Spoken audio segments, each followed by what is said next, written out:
Students, हमारा topic है आज का इन्वायरमेंटल केमिस्ट्री या केमिस्ट्री ऑफ इन्वायरमेंट।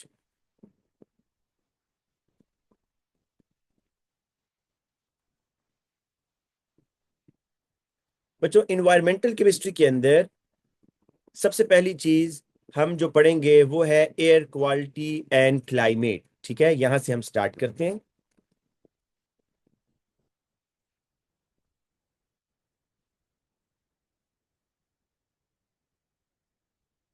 और ये एक ही क्लास में हम पूरा इन्वायरमेंटल केमिस्ट्री पढ़ेंगे, ठीक है ना बेटा। सारी चीजें इसमें डिस्कस हो जाएंगी इंशाल्लाह। आपको बेटा इसमें जो composition of clean dry air समझनी है कि what is the composition of clean dry air. ये छोटे छोटे क्वेश्चंस होंगे जो आप लिखते जाएंगे। What is the composition of clean dry air. तो बेटा इसकी कंपोजिशन ये है कि आपके पास जो क्लीन और ड्राई एयर मतलब मॉइस्चर वाली ना हो अगर, तो उसमें 78% बच्चों नाइट्रोजन होगी। नाइट्रोजन एक inert gas, least reactive, inert तो नहीं कहेंगे, लीस्ट रिएक्टिव है क्योंकि carbon carbon triple bond is present. Carbon carbon, Bilal ये सारा पूरा चैप्टर बेटा मैं भी करा दूंगा। जो पिछली क्लास से पढ़ा था वो दोबारा रिपीट हो जाएगा, ठीक है, ताकि आप लोगों को बार बार डिफरेंट इसके लेसन ना सुनने पड़े। ये एक ही लेसन में सारी बातें रिपीट होंगी, जो पिछली क्लास में पढ़ा था वो भी रिपीट हो जाएगा, ठीक है बेटा। पूरा नाइट्रोजन एक लीस्ट रिएक्टिव है, ठीक है ना। तभी तो आप देखो कि रूम टेम्परेचर पर जो नाइट्रोजन गैस है वो रिएक्शन नहीं कर रही, क्योंकि बच्चों नाइट्रोजन नाइट्रोजन एटम्स के दरमियान ट्रिपल कोवेलेंट बॉन्ड है and a lot of energy is required to break this bond, ठीक है ना। जिस वजह से नाइट्रोजन को आप लीस्ट रिएक्टिव कहोगे। लेकिन आप अगर इसको हाई टेम्परेचर दो, जिस तरह हॉट इंजन्स हैं, हॉट इंजन्स या गाड़ियों के या फर्नेसिस के अंदर, या लाइटनिंग जब बिजली चमकती है बेटा, फिर ये नाइट्रोजन नाइट्रोजन बॉन्ड टूटता है और ये ऑक्सीजन से रिएक्शन कर जाते हैं। तो वो बातें आगे भी चलेंगी। तो 78% बेटा नाइट्रोजन है, 21% बच्चों ऑक्सीजन है, O2, ठीक है। और बेटा बाकी जो 1% है ना, वो आपके पास दूसरी गैसेस है, इसमें नोबल गैसेस हैं। इसके अंदर बेटा कार्बन डाइऑक्साइड वगैरह 1% में आ रही हैं, ठीक है। अब हम आते हैं सबसे पहले, ये जो प्लूटेंट्स हैं, एयर प्लूटेंट। प्लूटेंट बेटा क्या होता है? प्लूटेंट कोई भी ऐसी चीज जो कि हार्मफुल हो लैंड के लिए, एयर के लिए, उसको आप प्लूटेंट बोलते हो। तो हम यहां पर जरा एयर प्लूटेंट्स की बात कर लेते हैं, जो हमारे सिलेबस में है, सिर्फ उन्हीं को टारगेट करेंगे, ठीक है। फिर ये भी देखेंगे कि इन प्लूटेंट से आप कैसे जान छुड़ा सकते हैं। तो बेटा ये जो एयर प्लूटेंट्स हैं, इसमें सबसे पहला,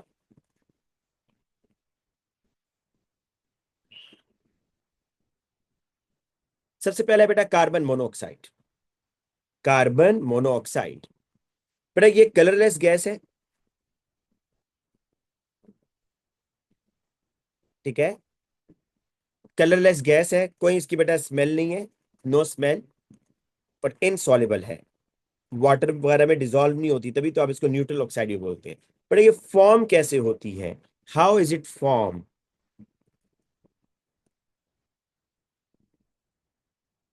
बेटा बहुत ही बेसिक सा क्वेश्चन है कि ये बनती कैसे है। उबैदुल्ला बेटा अभी बराए मेहरबानी जो हम पढ़ रहे हैं उस पर फोकस कर लो। हाउ इज इट फॉर्म, कि ये कैसे बनेगी? इनकम्प्लीट कंबस्शन से बनेगी, ठीक है। Incomplete incomplete combustion. बेटा यही फर्क है, कंप्लीट कंबस्शन में कार्बन डाइऑक्साइड बनेगी, इनकम्प्लीट कंबस्शन में कार्बन मोनोऑक्साइड बनेगी। ये मेन डिफरेंस है। कंप्लीट कंबस्शन में कार्बन डाइऑक्साइड, और इनकम्प्लीट कंबस्शन जो होती है ना बेटा, incomplete combustion of fossil fuels, जो फॉसिल फ्यूल्स की बेटा इनकम्प्लीट कंबस्शन हो रही है, वहां पर ये बनेगी, ठीक है। अच्छा अब क्या हो गया इसको? अच्छा बेटा अब आपने ये देखना है कि इसका हार्म क्या है, ये नुकसान क्या देती है भाई। बेटा this is the toxic gas, toxic gas है। It damages the haemoglobin. Haemoglobin बेटा हमारे ब्लड के अंदर एक प्रोटीन है जो कि ऑक्सीजन को कैरी करती है। ठीक है, बस आपने इतनी इंफॉर्मेशन रखनी है। अब आ जाए सेकंड पोल्यूटेंट पर बेटा, ये तो एक पोल्यूटेंट था, सेकंड पोल्यूटेंट पर आ जाओ। सेकंड पोल्यूटेंट पर हम करते हैं सल्फर डाइऑक्साइड। सल्फर डाइऑक्साइड बेटा ये एक एसिडिक गैस है विद शार्प स्मेल, ठीक है ना, acidic gas with sharp smell. बच्चे मेरी बात सुनो, ये जो कार्बन मोनोऑक्साइड है ना, ये न्यूट्रल ऑक्साइड है, ये आपने ऑक्साइड में पढ़ा होगा, ये न्यूट्रल ऑक्साइड है। लेकिन ये जो SO2 है बच्चों, ये तो नॉन मेटेलिक ऑक्साइड है, तो इसको एसिडिक ऑक्साइड बोलते हैं। ये एसिडिक गैस भी है और एसिडिक ऑक्साइड भी है। ये it is soluble in water, water में सॉल्युबल भी है भाई। अब देखो कि ये कहां पर फॉर्म होगी बेटा, सल्फर डाइऑक्साइड कहां फॉर्म होती है। अच्छा बेटा, ऐसे फॉसिल फ्यूल्स जिसके अंदर सल्फर होता है, जब आप उनको बर्न करते हैं तो उससे सल्फर डाई, देखो ये जो फॉसिल फ्यूल्स होते हैं ना, कोल और पेट्रोलियम, इसमें सल्फर कंटेंट होता है। कोल के अंदर भी पेट्रोलियम के अंदर भी सल्फर होगा। जब आप कोल को बर्न करोगे तो कार्बन से कार्बन डाइऑक्साइड तो बनेगा ही, लेकिन सल्फर भी तो बर्न होगा भाई, सल्फर डाइऑक्साइड बनेगा। ठीक है,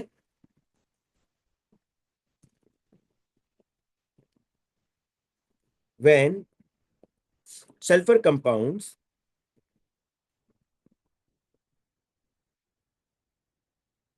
in the fossil fuels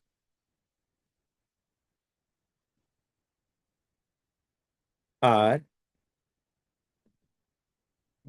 burned। ठीक है बेटा, पावर स्टेशन जो है ना मेन सोर्स है इस पोल्यूटेंट का, power station is the main source.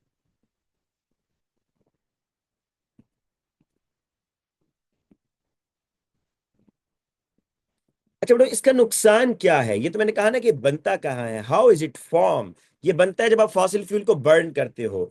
तो अब इसका हार्म क्या है, सल्फर डाइऑक्साइड अगर एयर में आ जाए तो ये क्या नुकसान करती है बेटा। ये नुकसान ये करेगी कि it causes the respiratory problem as well as it causes the acid rain. It causes the respiratory problem, और जो मेन रीजन आपने बतानी है वो ये है, it also causes acid rain.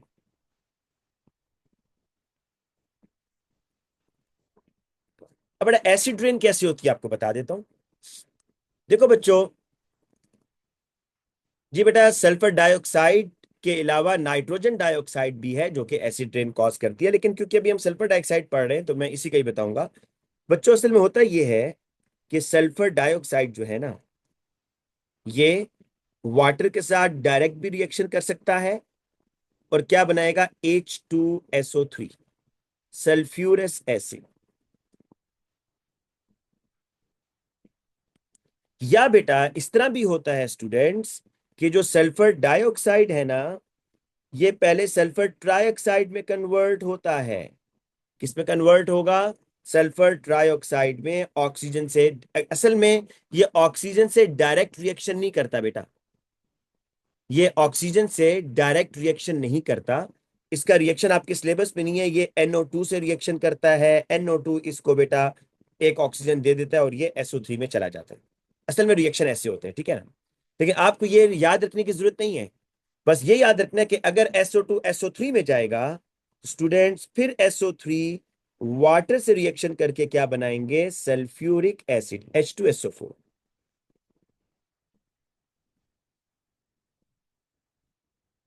It causes the acid rain. अच्छा, एसिड रेन फायदेमंद है या नुकसानदेह है बेटा।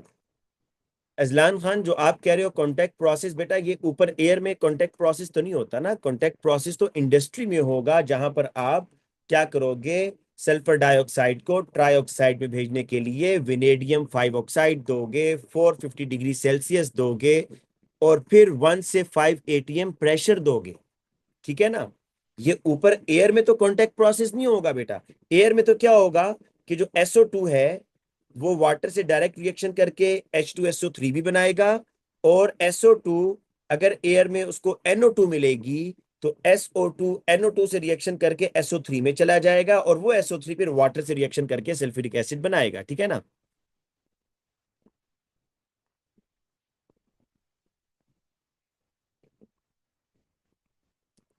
ठीक है बेटा, तो दो चीजें मैंने आपको बताई हैं।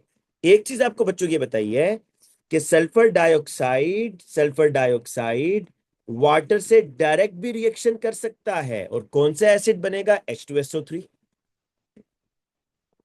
ठीक है, सल्फर डाइऑक्साइड वाटर से डायरेक्ट रिएक्शन करके क्या बनाएगा? H2SO3, sulphurous. और बच्चों ये भी हो सकता है कि सल्फर डाइऑक्साइड पहले किस में जाए? सल्फर ट्राइऑक्साइड में जाए, और फिर ये सल्फर ट्राइऑक्साइड बच्चों किस में कन्वर्ट हो जाए? सल्फ्यूरिक एसिड में। तो ये दीज बोथ आर एसिड्स ना, ये दोनों एसिड्स हैं। और ये एसिड रेन, जब रेन होगी तो ये सल्फ्यूरिक एसिड साथ आएगा। ये क्या करता है बेटा? ये it kills the aquatic life in lakes and ponds। बेटा देखो ना, जब ये सल्फ्यूरिक एसिड रेन के साथ आएगा तो जो इक्वेटिक लाइफ है वो क्या होगा? वो किल हो जाएगी। हसीब बेटा मैंने ये कहा है, सर SO3 में कैसे कन्वर्ट होगा? हसीब मैंने आपको कहा है बेटा कि ये रिएक्शन सिलेबस में नहीं है ना, ये ए लेवल्स में है। मैं लिख दूंगा, आपको समझ नहीं आएगा, फिर और मसला होगा। जब एक चीज सिलेबस में नहीं है बेटा तो उसको आप छोड़ दो ना। ये रिएक्शन होता है, SO3 NO2 से रिएक्शन करता है, सॉरी SO2 NO2 से रिएक्शन करता है, SO3 बनता है और NO बनता है। ये ऊपर रिएक्शन हो रहा है ऐसे। लेकिन ये आपके सिलेबस में नहीं है भाई, तो आपको याद नहीं करना। आपको बस ये पता होना चाहिए कि सल्फर डाइऑक्साइड ट्राइऑक्साइड में जाता है, और वो ट्राइऑक्साइड वाटर के साथ मिलकर सल्फ्यूरिक एसिड बनाता है। ठीक है ना? तो this is not the part of your syllabus, मैं सिर्फ इस पे लाइन लगा रहा हूँ ऐसे करके। अच्छा बेटा, पहला नुकसान तो ये होगा कि ये एसिड रेन इक्वेटिक लाइफ को किल करेगा। दूसरा बेटा ये क्या करता है भाई, जब एसिड रेन होगी तो सॉइल की पीएच बढ़ेगी कम होगी? ये बता दो, सॉइल की पीएच क्या होगी? जी बेटा, सॉइल की पीएच कम होगी, क्योंकि भाई इंक्रीज कहां से होगी अली यासिर? एसिड एच आइन सॉइल में बढ़ गए। एच आइन जब सॉइल में बढ़ना शुरू हो जाएंगे तो पीएच कम होगी ना, टुवर्ड्स एसिडिक, मतलब 1 2 पे चली जाएगी। तो it decreases the pH of soil, which is not good for the plant's growth।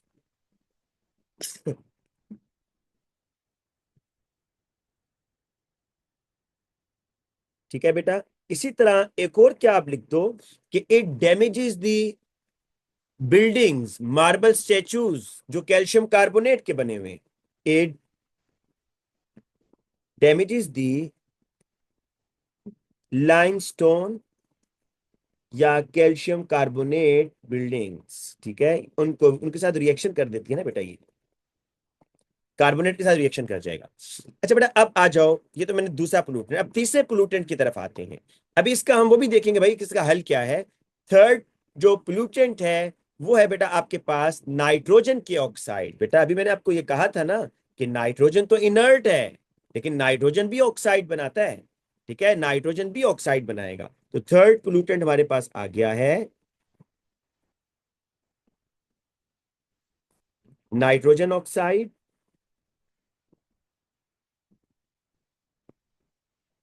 बेटा नाइट्रोजन के ऑक्साइड दो हैं, जिस तरह सल्फर डाइऑक्साइड के दो ऑक्साइड है, SO2 भी है, SO3 भी है। एसिड रेन का फायदा नहीं होता बेटा, नुकसान है। ठीक है, कोई फायदा नहीं है इसका। नाइट्रोजन ऑक्साइड्स के भी दो ऑक्साइड हैं, जिस तरह सल्फर के दो ऑक्साइड हैं SO2 SO3, इस तरह नाइट्रोजन के भी दो ऑक्साइड है बच्चों, NO और NO2।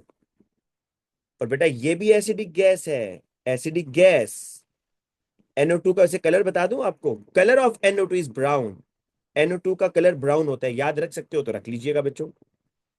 अब ये how is it form, how is it form, बेटा ये कैसे बनती है? देखो आपको मैंने कहा कि रूम टेम्परेचर पर नाइट्रोजन और ऑक्सीजन का रिएक्शन नहीं होता। बेटा क्यों नहीं होता? क्या रीजन बताई है? क्योंकि नाइट्रोजन नाइट्रोजन ट्रिपल बॉन्ड बहुत स्ट्रांग है, उसको ब्रेक करना कोई आसान काम नहीं है। लेकिन बच्चों यही एयर जब हॉट इंजन में जाएगी, गाड़ी का जो इंजन का टेम्परेचर होता है वो अराउंड 250 डिग्री 300 डिग्री सेल्सियस होता है गाड़ी के इंजन का टेम्परेचर। तो वहां पर a lot of energy is present, तो वो जो अलॉट ऑफ हीट है वो nitrogen nitrogen triple bond break कर देगी, ठीक है ना बेटा। तो अब देखो कि हाउ इज इट फॉर्म, ये फॉर्म कैसे होगा भाई।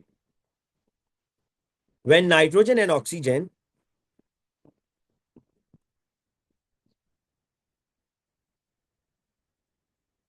In air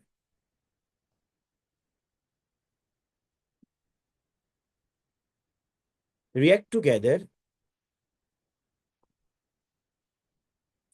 inside the hot car engines,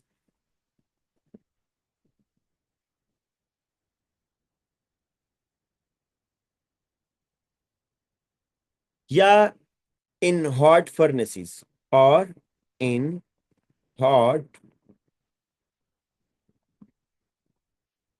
पर इस तरह होता है बेटा, ये जो नाइट्रोजन है, ये ऑक्सीजन है, ये हॉट इंजन्स के अंदर, हॉट इंजन्स इनको प्रोवाइड देगा, एनर्जी प्रोवाइड करेगा और ये एनओ में चला जाएगा। फिर ये एनओ किस में चला जाएगा, NO2 में, मैं भी बता देता हूँ, ठीक है।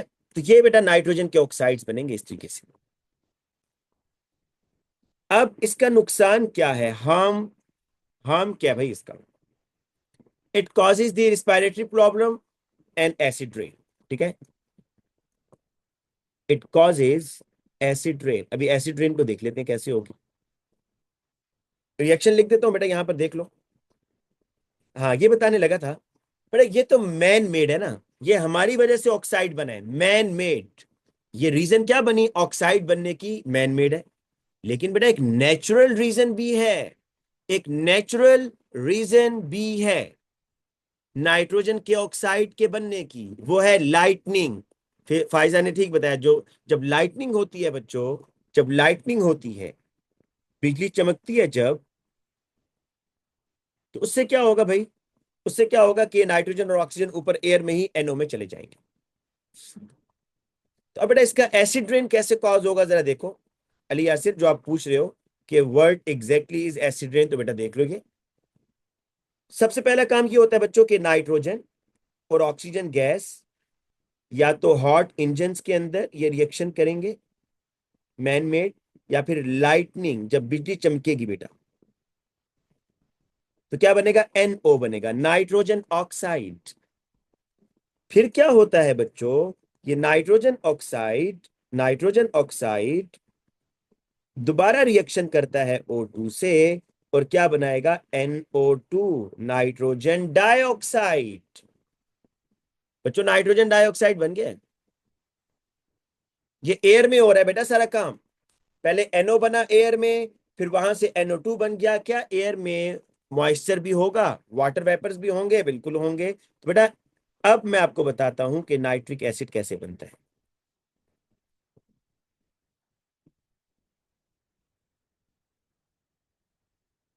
मैं ऑक्सीजन ऐड नहीं कर रहा, क्योंकि नाइट्रिक एसिड बनाने के लिए दो रिएक्शन है, दोनों अलाउड है। जो बच्चों को आसान लगता है, बच्चों को ये वाला आसान लगता है इसलिए ये लगा रहा हूं। पहले 2 मोल्स के साथ करूंगा, एक बनेगा नाइट्रिक एसिड HNO3, एक बनेगा HNO2। ये एसिड रेन है ना बेटा, जब बारिश होगी तो ये साथ आएगा, इसी को एसिड रेन कहते हैं बेटा, और तो कोई चीज नहीं आली यासिर, ये एसिड रेन है कि जब बारिश होगी तो ये नाइट्रिक एसिड साथ आएगा उसके, इसको एसिड रेन कहते हैं। देखो इक्वेशन बैलेंस है भाई, अगर इस तरह समझ नहीं आ रही, NO2 2 दफा लिखा हुआ है भाई, और ये वाटर ऐसे है, इसको ऐसे देख लो, अब क्या पता समझ आ जाए। ये HNO2 बना और ये HNO3 बना, अब समझ आई कि आपने क्या लेना है बच्चों, आपने 2NO2 लेना है और आपने वाटर लेना है, तो आपके पास ये चीज बन जाएगी। तो ये वही काम करेगा जो ऊपर एसिड रेन के लिए मैंने लिख दिया बेटा, ठीक है। अब आते हैं बेटा हम, अच्छा ये जो कार्बन डाइऑक्साइड के बारे में बच्चों आप लोग क्या कहते हैं, क्या ये टॉक्सिक है, क्या कार्बन डाइऑक्साइड इज टॉक्सिक। नहीं, carbon dioxide is not toxic, ये टॉक्सिक बिल्कुल नहीं है कार्बन डाइऑक्साइड। कार्बन डाइऑक्साइड का एक नुकसान है, वो आपको आगे जाके बताऊंगा, जब मैं आपको क्लाइमेट चेंज में बताऊंगा जाकर कि green house gases, carbon dioxide के पास बहुत ज्यादा एबिलिटी है कि ये क्या करता है, हीट को एब्जॉर्ब कर लेता है, ठीक है, हीट एब्जॉर्ब करने की एबिलिटी है। और जो जो गैसेस गैसेस हीट एब्जॉर्ब करती है ना, वो सारी की सारी क्या होती है, ग्रीन हाउस गैसेस होती है। पर अभी मैं आपको क्या बताने जा रहा हूं, अभी हम ये देखते हैं कि भाई इन पोllutants को आप कैसे कम कर सकते हैं, ठीक है, ये जरा देखते हैं बेटा। इन पोल्यूटेंट्स को आप कैसे कंट्रोल करेंगे?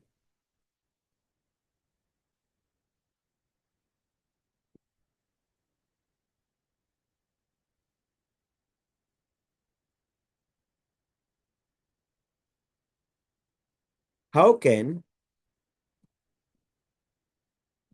We reduce these air pollutants?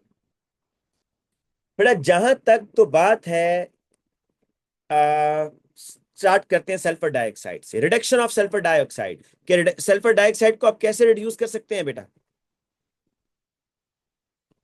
तो उसके लिए आप एक हेडिंग देंगे, बड़ी ही इंपॉर्टेंट है, उसका नाम है फ्लू गैस डीसल्फराइजेशन। डीसल्फराइजेशन कि जो फ्लू गैसेस हैं, फ्लू गैसेस बेटा कौन सी होती हैं? ये जो चिमनीज होती है ना इस तरह की, और यहां से ये जो इस तरह निकल रही है, ये फ्लू गैसेस हैं बेटा। These are the flue gases जो निकल रही है बाहर की तरफ। बेटा इन फ्लू गैसेस के अंदर हम डीसल्फराइजेशन करेंगे, removal of sulphur dioxide from the D. इसका मतलब क्या है बेटा? It means removal of sulphur dioxide, removal of sulfur dioxide gas from the waste gases at power station। बच्चों कैसे? देखो, आपको ये पास पेपर में भी कराया था, दोबारा बता रहा हूं कि ये जो सल्फर डाइऑक्साइड गैस बेटा यहां से बाहर निकल रही होगी, इसको बाहर नहीं निकलने देंगे। कैसे? आप यहीं पर इसका रिएक्शन कैल्शियम ऑक्साइड के साथ करवा दोगे। नहीं उबैदुल्ला भाई, flue gases are gases that causes flu नहीं। इसको फ्लू इसलिए कह रहे हैं जिस तरह फ्लू में आपकी जो नोज है वो होती है रनिंग में, तो गैसेस भी यहाँ पर फ्लू गैसेस मीन के गैसेस मुसलसल रिलीज हो रही हैं, इसलिए फ्लू गैसेस कह देते हैं। ठीक है ना, कि जो मुसलसल रिलीज हो रही हैं। अच्छा, अब सल्फर डाइऑक्साइड के बारे में याद रखें बच्चों, ये एसिडिक गैस है। दिस इज एसिडिक ऑक्साइड ना, acidic oxide, non metallic oxide जो हुआ। इसको आप चाहते हैं कि ये ना निकले एयर में, तो आप बेटा इसको अंदर ही कैप्चर कर लेंगे। कैल्शियम ऑक्साइड के साथ रिएक्शन करवा दो इसका। कैल्शियम ऑक्साइड आपको पता है मेटेलिक ऑक्साइड है बच्चों। मेटेलिक ऑक्साइड बेसिक ऑक्साइड होते हैं, तो इसका रिएक्शन हो जाएगा कैल्शियम सल्फाइड, सॉलिड बन गया। और ये जो कैल्शियम सल्फाइड बना है ना, ये फायदेमंद है भाई हमारे लिए। क्यों? आपको बताता हूं, जुबानी बताऊंगा ये बात, क्योंकि आपके सिलेबस में नहीं है। कैल्शियम सल्फाइड को बेटा आप आगे कन्वर्ट करते हैं हाइड्रेटेड कैल्शियम सल्फेट में। और हाइड्रेटेड कैल्शियम सल्फेट क्या होता है बच्चों? जिप्सम होता है, जिप्सम। उसको आप सीमेंट बनाने में यूज करते हैं। मतलब एक्स्ट्रा चीज बता रहा हूं, इसलिए यहां लिख रहा हूं कि ये जो कैल्शियम सल्फाइड है ना बेटा, इसको आप आगे कन्वर्ट करते हैं कैल्शियम सल्फेट के अंदर, CaSO4.2H2O। और ये जो बेटा आपने बनाया ना, इसको जिप्सम बोलते हैं, ये जिप्सम है। और ये फिर आगे यूज होता है कहां पर? इन सीमेंट, सीमेंट वगैरह के बनाने में। तो फायदा हुआ ना बेटा। एक तो फायदा ये हुआ कि भाई आपका पोल्यूटेंट जाने से बच गया। तो याद रखना बेटा, फ्लू गैसेस डीसल्फराइजेशन का मतलब क्या है? कि removal of sulphur dioxide from waste gas at power station. और वो आप सल्फर डाइऑक्साइड को कैसे एयर में जाने से रोक रहे हैं? आप कैल्शियम ऑक्साइड के साथ रिएक्शन करवाकर कैल्शियम सल्फाइड बना रहे हैं। ठीक है, अब बेटा देखो नेक्स्ट।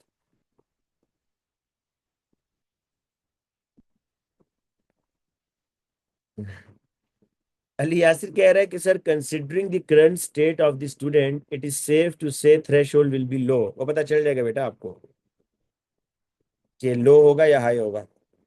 बच्चे बहुत मेहनत कर रहे हैं, और ओ लेवल्स में तो कोई मसला नहीं होता बेटा। अच्छा बच्चों, ये तो एक मैंने आपको बताया ना, सल्फर डाइऑक्साइड से बचने का तरीका पता चल गया भाई। सल्फर डाइऑक्साइड से कैसे आप बचेंगे? कि सल्फर डाइऑक्साइड का तरीका क्या है कि डीसल्फराइजेशन करें। जहां पर सल्फर डाइऑक्साइड रिलीज हो रही है, कैल्शियम ऑक्साइड वहां डाल दें ताकि वो आपस में रिएक्शन कर जाए। अब आ जाते हैं बेटा कार्बन मोनोऑक्साइड और ये जो नाइट्रोजन के ऑक्साइड्स हैं, इनको बेटा देख लो। How can we reduce the oxides of carbon and nitrogen, ठीक है ना।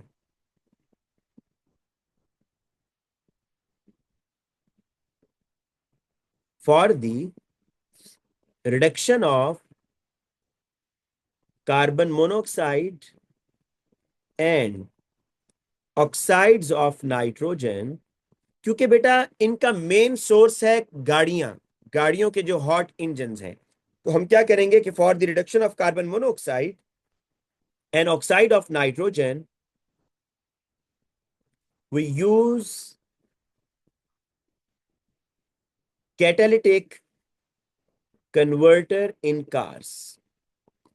कैटालिटिक कन्वर्टर, कन्वर्टर से तो मतलब यहां पर बेटा क्या होगा, क्या चीज कन्वर्ट होंगी, जो हार्मफुल गैसेस हैं बच्चों, हार्मफुल गैसेस वो कन्वर्ट होंगी हार्मलेस गैसेस के अंदर।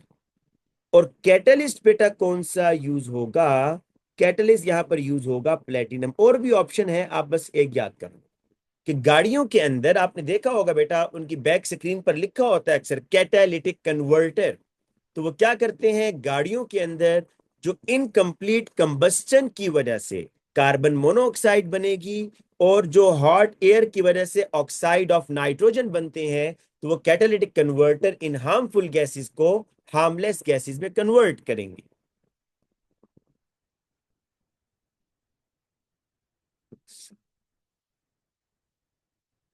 बेटा सल्फर डाइऑक्साइड के साथ होगा, ट्राइऑक्साइड के साथ नहीं होगा उबैदुल्ला। अच्छा बेटा इनका रिएक्शन देखो, ये है आपके पास CO और ये है बेटा आपके पास NO, ठीक है। प्लेटिनम इज द कैटलिस्ट है बेटा, प्लेटिनम के ऊपर आकर रिएक्शन होगा ना। देखो ये भी गैस है, ये भी गैस है, तो इनको रिएक्शन करवाने के लिए कोई सॉलिड सरफेस चाहिए ना, तो प्लेटिनम के ऊपर आकर रिएक्शन होगा और प्लेटिनम इन रिएक्शन की स्पीड को इंक्रीज करेगा, एज अ कैटलिस्ट काम कर रहा है प्लेटिनम। खुद तो इनर्ट है लेकिन इस रिएक्शन की स्पीड को इंक्रीज करेगा। बट जब रिएक्शन ये होगा सुनो, कि इस नाइट्रोजन ऑक्साइड में जो ऑक्सीजन है वो इधर आ जाएगा, तो पता है क्या बन जाएगा, CO2।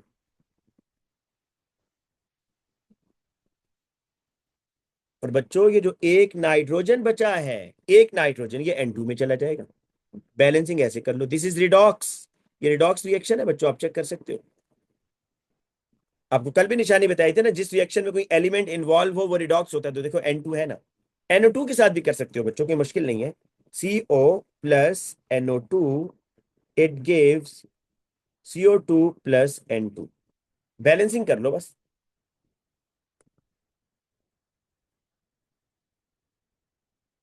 इसको 2 अगर करें हम यहाँ पर, इसको 2 करें इधर, 4,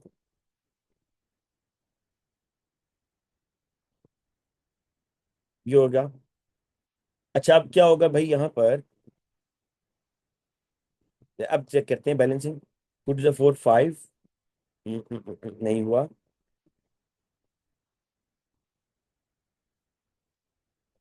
देखिए जी अब बैलेंस हो गया है। अगर आप नाइट्रोजन डाइऑक्साइड के साथ करते हैं, कार्बन 2 है, यहाँ पे 2 लगा दिया, 2C, यहाँ पर 2C। ऑक्सीजन कितने हो गए, 2 2 4 5 6, यहाँ कितने हो गए भाई, 2 2 4 नहीं। अगर यहाँ से आप N को हटा दें और यहाँ पर 1/2 कर दें, अब जरा चेक कीजिएगा बेटा, आपके पास जी यहाँ पर, अब ठीक है, 2 ऑक्सीजन इधर, 2 ऑक्सीजन इधर, 4 हो गए, और 2 2 4। अच्छा एक नाइट्रोजन इधर, यहाँ पर भी बेटा एक नाइट्रोजन, अब ठीक है। और अगर आप इस फ्रैक्शन से जान छुड़ाना चाहते हैं तो आप क्या करें बच्चों, पूरी इक्वेशन को 2 से मल्टीप्लाई कर देंगे, इस तरह भी बैलेंस हो जाएगी। 4CO 2NO2, 4CO2 and 2N2, N2। अब जरा चेक करें, अब भी बैलेंस हो जाएगी। एक तो ये इक्वेशन आनी चाहिए ना आपको। देखो प्रोडक्ट सेम है, दोनों में प्रोडक्ट सेम है भाई, कार्बन डाइऑक्साइड और नाइट्रोजन बन रहा है ना, प्रोडक्ट दोनों में सेम है। देखो ये बैलेंस है ना बेटा, 2 कार्बन इधर, 2 कार्बन इधर, ऑक्सीजन यहाँ पर 2 और यहाँ पर भी 2, 4, तो 2 2 4, एक नाइट्रोजन यहाँ। और मैंने क्या किया, अगर बास बच्चे इस फ्रैक्शन से तंग हो रहे होते हैं, सर ये फ्रैक्शन क्यों डाल दिए, तो मैंने भाई ऊपर वाली इक्वेशन को 2 से मल्टीप्लाई कर दिया, बस मल्टीप्लाई बाय 2 करोगे तो ये नीचे वाली इक्वेशन बन जाएगी, ठीक है। अच्छा एक बच्चा कह रहे हैं ये किस चीज का रिएक्शन है, बेटा कहाँ बैठे हुए हो, क्लास में हो ना, नहीं पता क्या कर रहे हैं हम, ऊपर क्या लिखा है मैंने देखो, कोई हाल नहीं है भाई, कोई हाल नहीं है। For the reduction of carbon monoxide and oxide of nitrogen, आपने बताना है कि एयर में कार्बन मोनोऑक्साइड और जो नाइट्रोजन के ऑक्साइड्स हैं उनका कंटेंट आप एयर में कैसे कम कर सकते हैं। आप ऐसा क्या करें कि कार्बन मोनोऑक्साइड और नाइट्रोजन मोनोऑक्साइड एयर में ना जाए या कम जाए। उसके लिए मैंने लिखा, हम यूज करते हैं कैटालिटिक कन्वर्टर। कैटालिटिक कन्वर्टर गाड़ियों के एग्जॉस्ट फ्यूम में लगा होता है और ये काम क्या करता है, हार्मफुल गैसेस को हार्मलेस गैसेस में कन्वर्ट करता है। ये आपके सामने है, देखो, कार्बन मोनोऑक्साइड टॉक्सिक गैस है, नाइट्रोजन ऑक्साइड टॉक्सिक गैस है। तो अब ये कैटालिटिक कन्वर्टर ये काम कर रहा है, गाड़ियों के अंदर जो कैटालिटिक कन्वर्टर लगा हुआ है वो क्या काम कर रहा है कि इस हार्मफुल गैसेस को, कार्बन डाइऑक्साइड इज हार्मलेस, वो अलग बात है, किस तरफ ग्रीन हाउस गैस है, टॉक्सिक नहीं है, हमारी बॉडी को नुकसान नहीं दे रही। और ये नाइट्रोजन गैस ये भी बेटा लीस्ट रिएक्टिव है, ठीक है। भाई कार्बन डाइऑक्साइड टॉक्सिक गैस तो नहीं है ना फातिमा।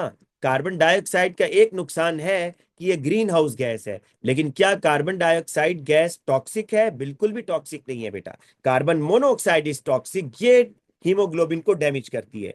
तो दूसरा मैंने ये कहा था कि सम टाइम एग्जामिनर बेटा कहता है कि इन दो में रिएक्शन लिख के दिखाओ, कार्बन मोनोऑक्साइड नाइट्रोजन मोनोऑक्साइड, तो ये, लेकिन इन दो में भी तो पूछ सकता है ना बेटा कि कार्बन मोनोऑक्साइड और नाइट्रोजन डाइऑक्साइड में जरा ये कैटालिटिक कन्वर्टर का रिएक्शन लिख के दिखाओ ना। तो ये कैटालिटिक कन्वर्टर इनको कैसे कन्वर्ट करेगा, देखो वही रूल कि जो नाइट्रोजन डाइऑक्साइड है उसने नाइट्रोजन में दाना है भाई, तो अब ये दोनों ऑक्सीजन कार्बन मोनोऑक्साइड को देगा, ठीक है ना। इस दफा दो ऑक्सीजन आ रहे हैं तो you will use 2 mole of carbon monoxide और वो कार्बन डाइऑक्साइड में चला जाएगा। जी बेटा, आप हाफ बिल्कुल यूज कर सकते हैं। किसने आपको कहा है कि हाफ यूज नहीं कर सकते? बिल्कुल यूज कर सकते हैं। हाफ मोल नहीं होता क्या?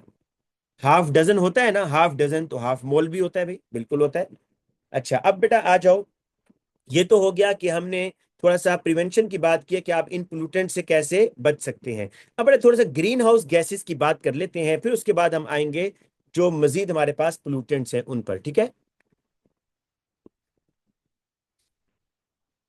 इंडिविजुअल इक्वेशन भी पूछ सकता है रानी, आप बिल्कुल ठीक कह रही हैं। उसने बाद दफा इंडिविजुअल इक्वेशंस पूछी हुई हैं कि कार्बन मोनोऑक्साइड को कार्बन डाइऑक्साइड में कन्वर्ट करके लिखो, नाइट्रोजन मोनोऑक्साइड को नाइट्रोजन गैस में और फिर ऑक्सीजन गैस में कन्वर्ट करके लिखो। बिल्कुल बेटा, इंडिविजुअल इक्वेशन भी पूछ सकता है, 100%। जी बेटा, ये सेकंड क्लास नहीं है, ये पहली क्लास है और मैं इसी क्लास में कंप्लीट करूंगा बेटा, ठीक है, इसी क्लास में कंप्लीट हो जाएगा। जो आपका इन्वायरमेंटल है ना, इसी क्लास में कंप्लीट होगा। अच्छा बच्चों, अब आ जाओ ग्रीन हाउस गैसेस पर। पहले मैं एक चीज आपको समझाता हूँ।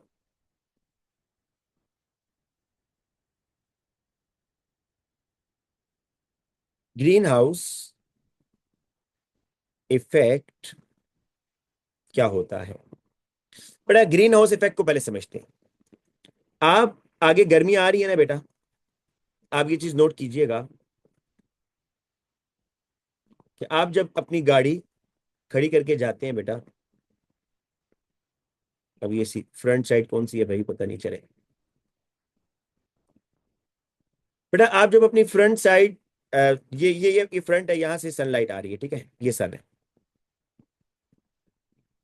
मुझे ये बताओ बच्चों, जब आप अपनी गाड़ी को बंद करके जाते हैं गर्मियों में, शीशे उसके बंद, तो सनलाइट आपकी गाड़ी के अंदर आती है ना।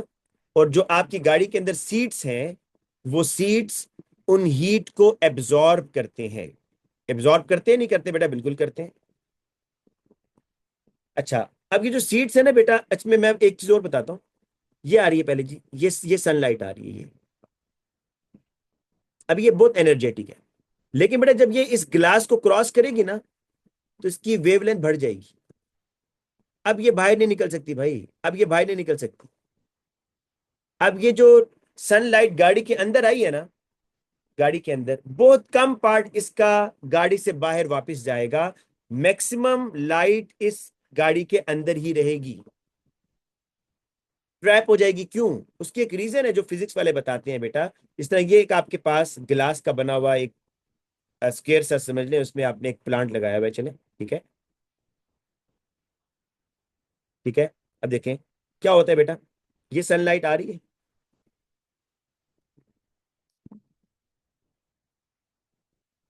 बाहर नहीं जा पा रही अब क्योंकि उसकी एनर्जी कम होगी है, ठीक है ना। अब बेटा एनर्जी कम होने की वजह से वो अब बाहर नहीं जा पाएगी और अंदर का टेम्परेचर बढ़ जाएगा। इसको आप ग्रीन हाउस इफेक्ट कहते हैं। ग्रीन हाउस की वजह से ना टेम्परेचर राइज हो रहा है। अब केमिस्ट्री के अंदर आपने जो सिर्फ याद करना है कि बाज ऐसी गैसेस हैं बेटा, बाज ऐसी गैसेस हैं जो कि क्या करती हैं बेटा, हीट को एब्जॉर्ब करती हैं और फिर उनको री एमिट करती हैं। लेकिन जब वो री एमिट करती हैं तो वो जो हीट है वो ओजोन लेयर को क्रॉस नहीं कर सकती और जो यूनिवर्स का टेम्परेचर है वो राइज हो जाता है।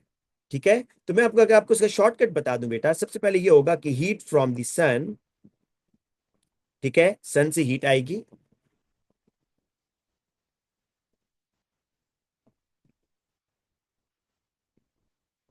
sunlight passes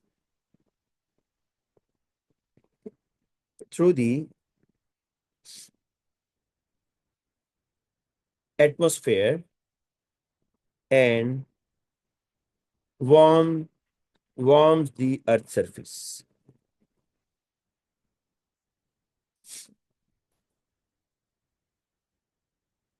फिर क्या होगा बेटा उसके बाद, the warm earth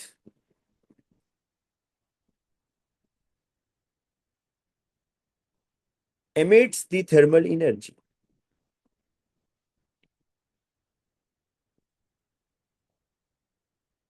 ये जो बेटा फिर जमीन है उसमें से इंफ्रारेड रेडिएशन रिलीज होती है ना, आपने सुना होगा कि जमीन से भी इंफ्रारेड रेडिएशन रिलीज होगा। फिर क्या होगा बेटा, जो ग्रीन हाउस गैसेज हैं, green house gases green house gases अब उन गैसेज को बेटा बोलते हैं जो हीट एब्जॉर्ब कर लेते हैं, जैसा कि कार्बन डाइऑक्साइड एक बहुत ही फेमस ग्रीन हाउस गैस है, उसका नाम बताएं, बहुत फेमस। और वो कार्बन डाइऑक्साइड के मुकाबले में 25% ज्यादा हीट एब्जॉर्ब करती है भाई। मीथेन, शाबाश। मीथेन गैस जो है बच्चों, ये कार्बन डाइऑक्साइड के मुकाबले में 25%, 25 टाइम्स ज्यादा हीट एब्जॉर्ब करेगी। ठीक है, तो अब बेटा ये जो ग्रीन हाउस गैसेज हैं ये ट्रैप करती हैं हीट को और क्या करेंगे बेटा, और जो टेम्परेचर है वो इंक्रीज करेंगे। ठीक है, and responsible to increase the temperature of atmosphere. अच्छा बेटा, अब मुझे ये बताओ कि जो कार्बन डाइऑक्साइड और जो मीथेन गैस की हम बात कर रहे हैं, कार्बन डाइऑक्साइड गैस का सोर्स क्या है? कार्बन डाइऑक्साइड मेनली आपको कहां से मिल रही है? और अगर मैं कार्बन डाइऑक्साइड के लेवल को इंक्रीज करता हूं तो क्या होगा? पहले ये देख लेते हैं, फिर हम इसके उसमें भी बात करेंगे कि कार्बन डाइऑक्साइड का अगर हाई लेवल हो जाएगा बेटा, higher level of carbon dioxide leads to global warming, है ना बेटा, ग्लोबल वार्मिंग करेगा ना,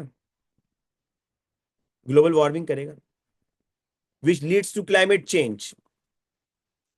पर इसका वो क्या है, हल क्या है, क्या करें फिर हम कि कार्बन डाइऑक्साइड को कैसे कम कर सकते हैं, ये बता दो जी बच्चों। कैसे आप कार्बन डाइऑक्साइड को कम कर सकते हो? जी, मोर प्लांटेशन, ज्यादा ट्रीज लगाओ भाई, ज्यादा ट्रीज लगाओ। By more plantation we can decrease the amount of carbon dioxide in air. एक और काम भी कर सकते हैं बेटा, अगर हम फॉसिल फ्यूल्स को कम यूज करें, फॉसिल फ्यूल्स कम यूज करें भाई, कार्बन एमिशन कम होगी ना, कार्बन एमिशन कम होगी, तो lesser use of fossil fuels and lesser use of fossil fuels. ठीक है ना, आप हाइड्रोजन, आप इसकी जगह यूज करें हाइड्रोजन फ्यूल। इसका हल क्या है बेटा, क्या क्या यूज करें? Use the hydrogen fuel, hydrogen fuel को यूज करें, रिन्यूएबल रिसोर्सेज को यूज करें बेटा, रिन्यूएबल रिसोर्सेज, बिल्कुल ठीक है। स्विच टू रिन्यूएबल, लेकिन मैं ये रिन्यूएबल रिसोर्सेज बेटा, चले मार्क्स के लिए ठीक है, लेकिन एट द एंड आप देखेंगे कि जो रिन्यूएबल रिसोर्सेज है उसके ही पीछे जो है ना यूज आप कोल ही कर रहे होते हैं पीछे। पता नहीं आप ये बात एग्री करेंगे या नहीं। जो रिन्यूएबल रिसोर्सेज आप कह रहे हैं उसके पीछे भी कोल ही चल रहा होता है। ठीक है, चलें, मार्क्स के लिए ठीक है। अच्छा, अब दूसरा बेटा मुझे ये बताइए, मीथेन गैस का सोर्स क्या है भाई? ये मीथेन गैस कहां से बनती है बच्चों? मीथेन गैस कहां से बनती है?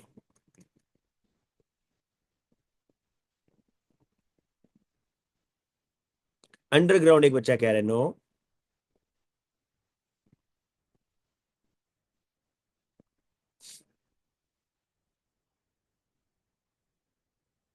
अच्छा बेटा, ये मैं आपको बताता हूँ, देखो, ये जो डीकम्पोजिशन होती है ना वेजिटेशन की, डीकम्पोजिशन ऑफ वेजिटेशन, ठीक है, और इसी तरह आपको मैं भी आपको लिखवा भी देता हूँ।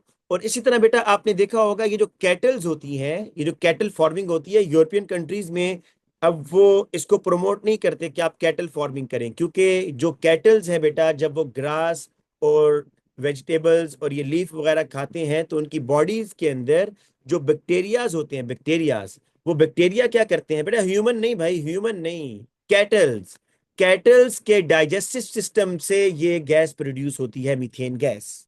ठीक है ना? तो बेटा जो सेकंड ग्रीन हाउस गैस है, सेकंड ग्रीन हाउस गैस जिसको आप मीथेन कह रहे हैं, और जो कार्बन डाइऑक्साइड से भी ज्यादा हीट एब्जॉर्ब करती है, इसका सोर्स क्या है बेटा? सोर्स, इसका सोर्स ये है कि from the decomposition of vegetation, पहला from the decomposition of vegetation. बच्चों की जो आप वेजिटेबल्स, फ्रूट्स के जो छिलके हैं, ये जब डिकम्पोज होते हैं इससे मीथेन गैस रिलीज होती है। ठीक है ना? इससे मीथेन गैस रिलीज होगी। और बेटा दूसरा देखें,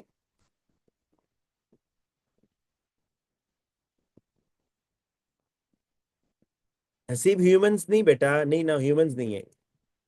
दूसरा बेटा आप लिखेंगे कि waste gases from the digestion in cattles animals. ये जो ग्रीन प्लांट्स खाते हैं ना बेटा, कैटल्स, गोट होगी, काउ होगी, ये जो है, इनकी बॉडीज के अंदर जो बैक्टीरिया है जब वो ग्रास को डिकम्पोज करेंगे तो उस प्रोसेस के अंदर भी क्या होगा? तो इस बेटा आप नहीं, आप ह्यूमन छोड़ देंगे ना बेटा, ह्यूमन नहीं है बेटा, हमें इस मामले में ना लेके जाए ना। हाँ। अच्छा, तो इसमें लिख दो, एक सोर्स क्या है कि जो आप वेजिटेबल वगैरह डिकम्पोज होती है, ठीक है, और दूसरा है कैटल।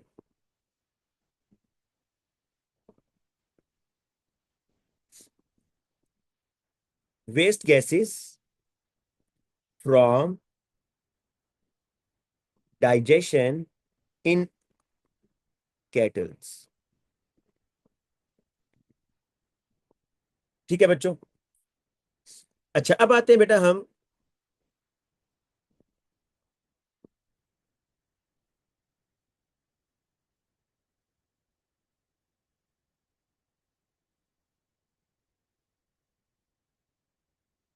इसका बेटा अब आप वो बता दें कि इसका हल क्या है, क्या आप ग्लोबल वार्मिंग को और क्लाइमेट चेंज को आप कैसे कंट्रोल कर सकते हैं? ठीक है, how can we control the climate change? ये एक एक नंबर का क्वेश्चन आएगा, फिर आप स्किप कर देते हैं इसको, तो लिखते जाएं बेटा कि आप क्लाइमेट चेंज, देखो अब आप क्लाइमेट चेंज को डिस्कस कर रहे हो तो आपके जहन में होना चाहिए carbon dioxide methane, carbon dioxide methane. तो आप बेटा क्या करो, आप पहला काम ये करो कि आप प्लांटिंग ट्रीज करो, ज्यादा दरख्त उगाओ। ठीक है, प्लांटिंग ट्रीज। ये जो बेटा फार्मिंग है ना लाइफ स्टॉक की, ये जो कैटल फार्मिंग है इसको कम करना है, ताकि अब कैटल फार्मिंग कम होगी तो फिर क्या होगा? मीथेन गैस कम होगी। ठीक है ना? तो reduction in the cattle farming, reduction in या लाइफ स्टॉक फार्मिंग,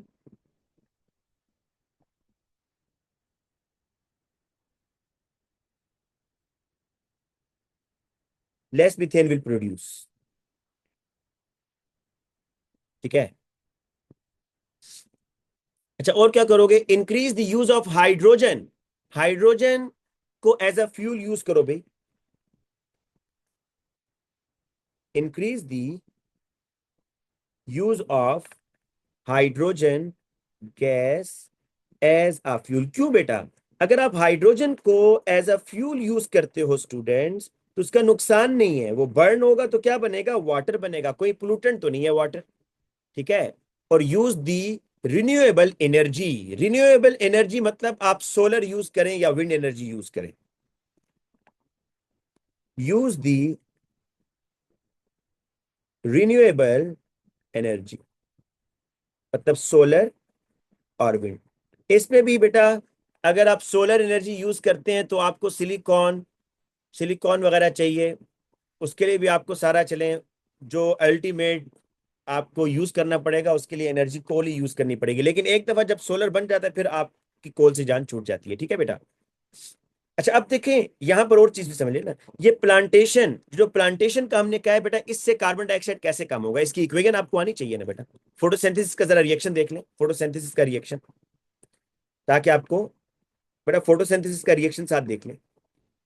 जो प्लांटेशन में हमने बात की है ना कि प्लांट्स क्या यूज करते हैं बेटा, कार्बन डाइऑक्साइड और वाटर यूज करेंगे, ग्लूकोज बनाएंगे बेटा, और ऑक्सीजन गैस को रिलीज करेंगे। ये है भाई, सनलाइट की प्रेजेंस में रिएक्शन होगा और क्लोरोफिल के अंदर होगा, ठीक है। ये आपका है। अब देखो ये कार्बन डाइऑक्साइड यूज हो रही है ना, तो कार्बन डाइऑक्साइड यूज होना अच्छी बात है भाई।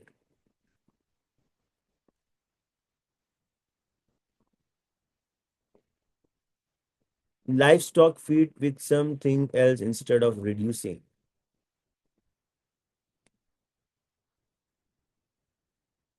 अरे हमने यही कहा है ना कि आपने जो जो जो लाइफ स्टॉक फॉर्म है उसको रिड्यूस करना है, और वो हमारे ऊपर डिपेंड करता है। आप गोश्त ज्यादा खाएंगे तो फिर हसीब को देखो ना, ये कह रहा है कि मैंने तो कैटल्स ही खानी है भाई, ईट मोर कैटल्स। तो भाई ईट मोर कैटल्स तो फिर वहां फार्मिंग भी ज्यादा करनी पड़ेगी ना भाई। आप अगर मीट कम खाएंगे तो फिर फार्मिंग भी कम होगी। तो ये तो बेसिक रीजन तो अगर पूछा जाए तो हम है humans. Humans are the basic problem, ठीक है ना। वो बेचारे जो जो एनिमल्स है वो तो प्रॉब्लम नहीं है ना, हम मेन मेन प्रॉब्लम हम है। अच्छा बेटा अब आ जाओ, जो हमने पिछली क्लास में पढ़ा था वाटर और उससे रिलेटेड जो चीजें हैं उसको जरा डिस्कस करते हैं, ठीक है। वाटर के टेस्ट, फिर वाटर का जो फिल्ट्रेशन प्लांट है, और फिर उसके बाद बेटा वाटर के अंदर जो प्लूटेंट हैं, प्लास्टिक प्लास्टिक को डिस्कस करना है बेटा कि प्लास्टिक के क्या क्या नुकसान है, ठीक है। और नाइट्रेट्स फर्टिलाइजर के क्या बेटा नुकसान है, ये सारी चीजें भी डिस्कस करते हैं वाटर के लिहाज से। अब वाटर पर आ जाओ बेटा, पिछली क्लास में भी किया था हमने, लेकिन वो आधी क्लास हुई थी, जरा यहाँ दोबारा से कर लेते हैं। सबसे पहले बेटा वाटर का identification test, identification test of water. बेटा वाटर के आइडेंटिफिकेशन टेस्ट के लिए पहला आप यूज कर सकते हैं एनहाइड्रस एनहाइड्रस कॉपर सल्फेट। ये व्हाइट कलर का होता है। Water turns anhydrous copper sulphate into blue colour. Blue colour में वाटर चेंज करेगा, कैसे? ये देखो, CuSO4 सॉलिड। ये एनहाइड्रस का बेटा मतलब होता है without water, without water. Anhydrous mean without water, कि इसमें वाटर नहीं है। और जब आप बेटा इसमें स्मॉल अमाउंट वाटर का डालोगे, 5 मोल्स ऑफ लिक्विड का मतलब है स्मॉल अमाउंट। अगर एक्सेस में होगा तो मैं AQ लिखूंगा, ठीक है ना। तो अगर स्मॉल अमाउंट ऑफ वाटर में डालोगे तो ये बनेगा CuSO4.5H2O लिक्विड। ये हाइड्रेटेड कॉपर सल्फेट है, हाइड्रेटेड कॉपर सल्फेट। और बेटा इसका कलर होता है ब्लू। और ये रिवर्सिबल रिएक्शन है बच्चों, ये रिवर्सिबल रिएक्शन हो जाएगा, ठीक है ना। अच्छा कल हमने क्वेश्चन किया था कि इस वाटर को क्या बोलते हैं बेटा, इस वाटर को आप बोलते हैं वाटर ऑफ क्रिस्टलाइजेशन, याद है ना बेटा। इस वाटर को आप क्या कहते हैं? Water of crystallization. ये तो एक टेस्ट हो गया बेटा। अगर वाटर का आप दूसरा टेस्ट करना चाहते हैं तो उसके लिए दूसरा रिएजेंट आप यूज करें, और वो है cobalt chloride test. Water turns blue cobalt chloride into pink. Water बेटा कोबाल्ट CoCl2 होता है ना, ये वाटर कोबाल्ट क्लोराइड को, ब्लू कोबाल्ट क्लोराइड को कन्वर्ट कर देता है किसके अंदर, पिंक कलर के अंदर। आपको बेटा सिर्फ इसका कलर चेंज याद रखना है, इसका रिएक्शन याद नहीं रखना। मैंने आपको पहले ही बताया था, इसका रिएक्शन आप लोग पढ़ेंगे जाकर कहां पर, A2 के अंदर, ठीक है ना। A2 में रिएक्शन पढ़ेंगे इसका बेटा।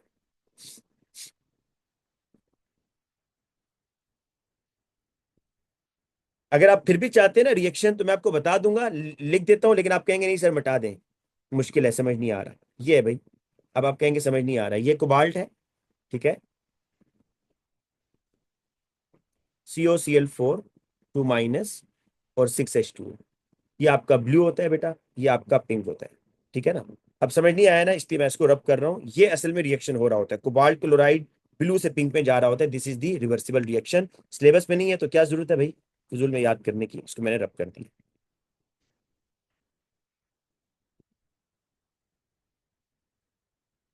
सर इस रिएक्शन की समझ नहीं आ रही, किस रिएक्शन की बेटा? तो मैंने आपको कहा है ना, ये है ही नहीं सिलेबस में, ये A2 में पढ़ोगे। तो A2 की चीज AS में कैसे समझ आएगी भाई? A2 की चीज AS में तो समझ नहीं आएगी। अच्छा बेटा, अब एक और टेस्ट आपको मैंने याद करवाना है, ये तो हो गया प्यूरिफिकेशन टेस्ट। ये सिर्फ वाटर के लिए नहीं है, हर एक के लिए। बेटा अगर आपने किसी भी चीज का प्यूरिफिकेशन टेस्ट करना होता है, तो आप उसको मेल्ट करके देखो, उसको बॉईल करके देखो, तो आपको उससे प्यूरिफिकेशन टेस्ट मिल जाएगा। The test for pure water, the test for pure water.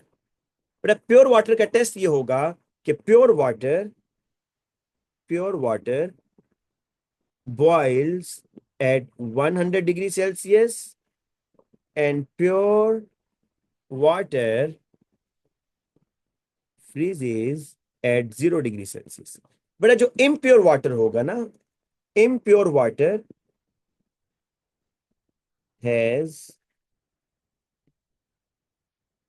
Higher boiling point than 100 degree Celsius. क्यों होता है ये आपको जानने की रीजन नहीं है, इसकी बेटा फर्दर डिटेल है आगे। लेकिन जो भी चीज इम्प्योर, वाटर के लिए नहीं, जो भी चीज इम्प्योर होगी ना, उसका बॉइलिंग पॉइंट अपने नॉर्मल बॉइलिंग पॉइंट से ज्यादा हो जाएगा। कोई भी चीज हो, चाहे NaCl है ना, उसको आप इम्प्योर कर दो तो उसका भी जो मेल्टिंग पॉइंट है वो चेंज हो जाएगा। तो कोई भी चीज अगर इम्प्योर होगी तो उसका बॉइलिंग पॉइंट नॉर्मल से ज्यादा हो जाएगा, और डिप्रेशन इन फ्रीजिंग पॉइंट कम हो जाएगा। Impure water has lower freezing point than 0 degree. यही रीजन है बच्चों, आप लोग देखते होंगे कि विंटर के अंदर अगर टेम्परेचर -1 में चला जाए, तो क्या ये रावल डैम में जो पानी है, क्या ये सारा फ्रीज हो जाता है? नहीं होता बेटा, क्योंकि ये प्योर वाटर नहीं है, इसमें सॉल्ट्स हैं, मिनरल्स हैं, ठीक है ना बेटा, इसलिए ये फ्रीज नहीं होगा सारा। ठीक है बच्चों। अच्छा मुझे ये बताओ बच्चों, ये एक चीज और बताओ, कि जो डिस्टिल्ड वाटर होता है, डिस्टिल्ड वाटर और जो ड्रिंकिंग वाटर होता है, इसमें फर्क क्या है? एक है डिस्टिल्ड वाटर, देखो एक तो हो गया डिस्टिल्ड वाटर, एक हो गया बेटा मिनरल वाटर, जिसको आप कहते हो ड्रिंकिंग वाटर, और एक तो आपका पोल्यूटेड हो गया, ये तो छोड़ ही देना। मुझे ये बताएं, ये डिस्टिल्ड वाटर क्या है? डिस्टिल्ड वाटर का मतलब है no minerals, no minerals, 100% pure water. ये 100% प्योर वाटर होता है, इसमें सिर्फ H2O ही होगा, सोडियम आयन नहीं होगा, नाइट्रेट आयन नहीं होगा। लेकिन बेटा कि जो आप मिनरल वाटर यूज करते हो, ये ड्रिंकिंग वाटर है। ये आप कहां यूज करते हो भाई distil water? It is use in chemistry lab for making solutions. देखो बच्चों, आपने अगर सोडियम हाइड्रोक्साइड का सॉल्यूशन बनाना है, तो आप सोडियम हाइड्रोक्साइड के सॉल्यूशन को डिस्टिल वाटर में बनाओगे, ताकि बस उस वाटर में NaOH आए ना। अगर टैप वाटर ले लोगे, टैप वाटर में तो और बहुत सारे नाइट्रेट भी होंगे, सल्फेट भी होंगे, तो वो तो इंटरफेयर करेंगे रिएक्शन में। गाड़ियों की बैटरी में भी डालते हैं बेटा, लिया से बिल्कुल ठीक कह रहे हो, जो डी आयोनाइज वाटर होता है वो यही तो होता है। लेकिन पोल्यूटेड वाटर तो चले बिल्कुल ही फारिग है बेटा, उसको तो हम यूज ही नहीं करते। मिनरल वाटर जो है ये वो ड्रिंकिंग वाटर है जो आप नेस्ले का पीते हैं, एक्वाफिना का जो पानी है बेटा वो ये है, ठीक है बेटा।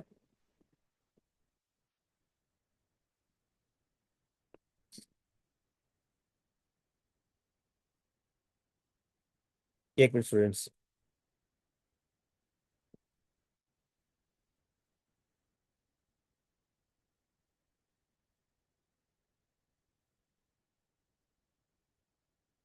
अच्छा बेटा, अब इसके बाद आ जाएं। अब इसके बाद आ जाते हैं कि ये जो वाटर है इसको आप कैसे, मतलब इसको आप पोल्यूटेड कैसे कर सकते हैं वाटर को। वो तो हजार तरीके आपको पता है करने के, कैसे कैसे हमारे सिलेबस में शामिल है वो हम सारे डिस्कस करते हैं, ठीक है। इसमें आप ऑक्सीजन कैसे कम कर सकते हैं, कौन से मेटल कंपाउंड इसमें चले जाएंगे तो वो नुकसानदेह है बेटा, ये देखते हैं। बेटा अगर डिस्टिल वाटर हम पियेंगे तो ये कोई नुकसान तो नहीं देगा मेरा ख्याल है डिस्टिल वाटर, लेकिन फायदा भी नहीं देगा क्योंकि हमारी बॉडी को मिनरल्स रिक्वायर्ड है ना बेटा, मिनरल्स नहीं है, ठीक है, मिनरल्स होने चाहिए।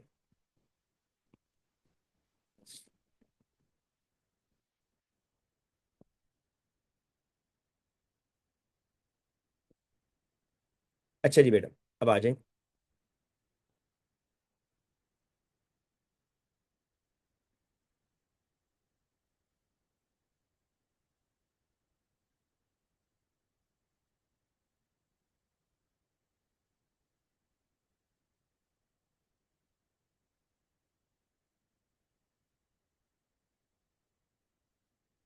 स्टूडेंट्स एक मिनट देंगे मुझे सिर्फ, एक मिनट बेटा।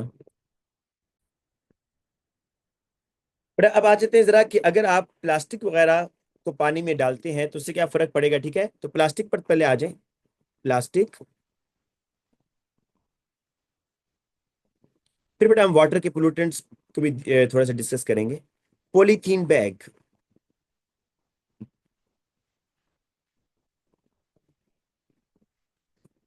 बेटा आप सब बच्चों को पता है ना ये पॉलीथीन बैग कैसे बनता है। जब हमने एडिशन पॉलीमराइजेशन पढ़ा था वहां पर मैंने आपको बताया था कि ये आपका इथीन होता है बच्चों, इथीन। इथीन की जब पॉलीमराइजेशन होती है स्टूडेंट्स, तो ये आपका पॉलीथीन बैग है। देखो तो पॉलीथीन बैग किसका मिलकर बना हुआ है असल में, दिस इज पॉलीथीन, इथीन की पॉलीमराइजेशन हुई। ये प्लास्टिक बैग इसके बनते हैं बेटा। इसी तरीके से बेटा आपको मैं बताता हूँ, ये जो आपके घरों में पाइप्स होते हैं ना, ये जो प्लास्टिक के पाइप्स नहीं है जिसमें से पानी गुजर रहा होता है, जो आपने दीवारों के अंदर फिट किए होते हैं, पीवीसी पॉलीविनाइल क्लोराइड, वो बेटा इसी तरह का मटेरियल है वो भी। देखो वो भी प्लास्टिक होता है, सिर्फ ये फर्क होता है कि इथीन के एक एच की जगह ना, इथीन के एक एच की जगह सीएल लग गया। बाकी सारा सेम है, सिर्फ एक एच की जगह सीएल लगा होता है। देखो ये, इसको बोलते हैं पॉली विनाइल क्लोराइड। आपको फॉर्मूला याद करने की जरूरत नहीं है बेटा, पीवीसी। सिर्फ इसलिए बताऊंगा अभी कि आप लोग जब प्लास्टिक को बर्न करते हैं, जब प्लास्टिक को बर्न करेंगे या इसको पानी में फेंके तो क्या होगा। देखें, आपने देखा होगा बेटा, अक्सर लोग जो हैं, अक्सर लोग जो हैं, जिस तरह आप लोगों ने कोई लेस चिप्स खाए या कोई भी प्लास्टिक बैग पानी में अगर फेंक दिया तो उसका क्या नुकसान होगा भाई, ये बताएं। क्या पानी के अंदर जो फिश है, पानी में जो फिश है, या जो बेटा वाटर के अलावा जो बर्ड्स हैं उनको देख लें, क्या वो इस पॉलीथीन बैग को, प्लास्टिक को डाइजेस्ट कर सकते हैं। बिल्कुल नहीं कर सकते, नहीं नहीं कर सकेंगे बेटा। तो इसके तरह मैं आपको चीजें लिख देता हूं कि ये जो प्लास्टिक है, इफ बर्ड्स ईट प्लास्टिक,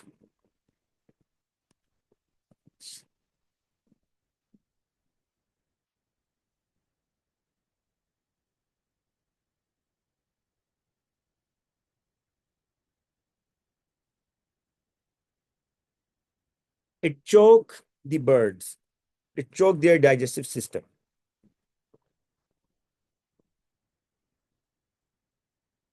ठीक है। इसी तरीके से बेटा आप अगर इक्वेटिक लाइफ की बात करें, इक्वेटिक लाइफ की, फिश की, फिश, तो वो भी उससे इसकी डेथ हो जाएगी भाई।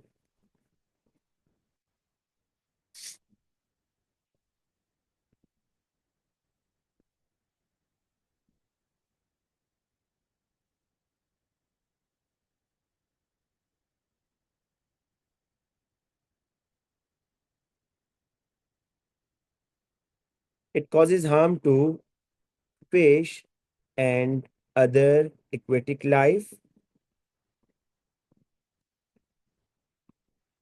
as they are unable to digest plastic।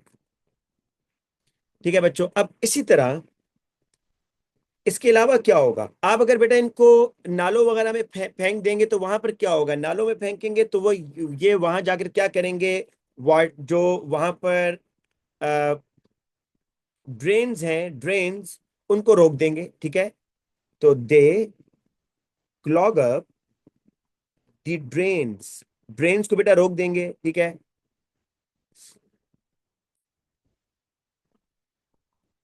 अच्छा, और क्या होगा बेटा, ऑन बर्निंग, अगर आप इनको बर्न करते हैं, ऑन बर्निंग, बेटा पॉलीथीन बैग को अगर आपने देखा ना, बाज लोग इसको हीट के लिए बर्न कर देते हैं, आपने देखा होगा ये मोहल्लों के अंदर प्लास्टिक को इकट्ठा करके आग लगा दी। तो बेटा कौन सी गैस रिलीज होगी अगर आप इस प्लास्टिक बैग को बर्न करते हो, कार्बन मोनोऑक्साइड बर्न रिलीज होगी, कार्बन डाइऑक्साइड भी बनेगी लेकिन कार्बन मोनोऑक्साइड भी बनेगी बेटा, ठीक है, इनकम्प्लीट कंबस्शन। तो on burning it releases toxic gases, toxic gases बेटा रिलीज होंगी जिसमें कार्बन मोनोऑक्साइड है, ठीक है, और HCl भी है। HCl पता है कैसे है, ये पीवीसी को देखे ना बेटा, अगर आप पीवीसी को बर्न करोगे बेटा, अगर आप पीवीसी को बर्न करते हो तो उससे क्या होगा, आपके पास कार्बन मोनोऑक्साइड तो बनेगी बनेगी, साथ में HCl भी बनेगा बेटा, HCl। अच्छा, बाज लोग क्या करते हैं बेटा, इसको बर्न तो नहीं करते, इसको बर्न तो नहीं करते बेटा, लेकिन इसको बाज जगह रखी होती है जहां पर इसको जाकर इकट्ठा करते हैं, जिसको आप लैंडफिल साइट्स बोलते हैं, लैंडफिल साइट्स, ठीक है ना। तो उससे क्या इस उससे में क्या मतलब नुकसान हो रहा है लैंडफिल साइट से, लैंडफिल साइट से बेटा हमें क्या नुकसान हो रहा है कि हम आपकी जो जगह है वो ऑक्यूपाइड होती जा रही है, ठीक है। तो इन मैनी प्लेसेस, ये सारी चीजें नोट करते जाओ बेटा, इन मैनी प्लेसेस जो ये प्लास्टिक है या rubbish is collected and brought to landfill sites,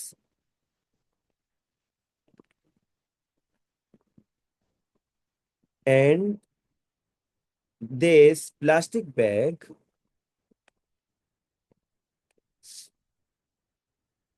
fill up these sites। यही बेटा हमारा नुकसान ही है ना कि आपकी साइट्स कवर होती जा रही है।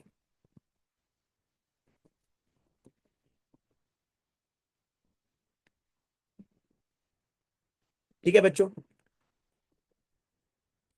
अच्छा, अब एक तो ये हो गया कि अगर आप प्लास्टिक वगैरह को वाटर में डालेंगे बेटा, आपको मैंने बता दिया कि वहां एनिमल्स की उनसे डेथ हो सकती है। अगर आप जमीन पर ऐसे ही खुला, देखिए इसको ऐसे समझ लेना, प्लास्टिक को अगर आप जमीन पर इकट्ठा करना शुरू करेंगे, लैंडफिल साइट्स आपकी जगह ऑक्यूपाइड होती जा रही हैं। अच्छा, प्लास्टिक को अगर आप बर्न करोगे तो क्या होगा, टॉक्सिक गैसेस रिलीज होंगी, वो भी नुकसानदेह है। अच्छा, प्लास्टिक को अगर आप पानी में फेंक दोगे तो फिर क्या होगा, वहां पर आपकी एक्वेटिक लाइफ का खतरा है। तो अब क्या करें, इसका हल क्या है भाई, हल बताएं। पीवीसी बेटा पॉलीविनाइल क्लोराइड होता है ना, बिलाल ऊपर बताया जो है बेटा, लिखा भी है देखो, ये देखो बेटा, बताओ फिर इसका हल क्या है बेटा, हल इसका क्या है। इसका बेटा हल ये है कि आप डिग्रेडेबल प्लास्टिक बनाएं, नहीं क्लॉथ बैग के अलावा डिग्रेडेबल प्लास्टिक, ठीक है। तो या इसकी रिसाइकलिंग करें, प्लास्टिक की रिसाइकलिंग करें, या आपको डिग्रेडेबल प्लास्टिक्स भी यूज किए जा सकते हैं। बायोडिग्रेडेबल प्लास्टिक्स ये होते हैं बच्चों कि वैसे तो हमें पता है कि प्लास्टिक्स आर नॉन बायोडिग्रेडेबल, यहाँ जो मैंने सारे पॉइंट्स लिखे हैं ना बेटा, इसके ऊपर मैं हेडिंग दे देता हूं कि प्लास्टिक इज नॉन डिग्रेडेबल। इसका मतलब बेटा ये है कि प्लास्टिक को लिविंग ऑर्गेनिज्म डिकम्पोज नहीं कर सकते, प्लास्टिक बैग को लिविंग ऑर्गेनिज्म डिकम्पोज नहीं कर सकते। लेकिन आपने देखा होगा बेटा, ये जो बड़े स्टोर्स हैं, इस तरह मेट्रो स्टोर हो गया, वो लोग जो आपको प्लास्टिक देते हैं उस पर लिखा होता है कि ये 30 डेज के अंदर खत्म हो जाएगा। क्यों, वो बायोडिग्रेडेबल प्लास्टिक होते हैं, उसके अंदर उन्होंने स्टार्च डाला होता है, स्टार्च, तो बैक्टीरिया उनको आसानी से डिकम्पोज कर सकता है। और बाज प्लास्टिक फोटो डिग्रेडेबल होते हैं। फोटो डिग्रेडेबल का मतलब है ऐसे प्लास्टिक कि आप उनको लाइट में रखें तो वो आहिस्ता आहिस्ता डिकम्पोज होते जाएंगे। ठीक है बेटा। अब आ जाए बेटा आप नेक्स्ट के वाटर के अंदर आप अगर फर्टिलाइजर्स का क्या रोल है भाई। फर्टिलाइजर्स फर्टिलाइजर्स वाटर को कैसे पोल्यूट कर सकते हैं, ठीक है ना। तो use of fertilizers, excessive use of fertilisers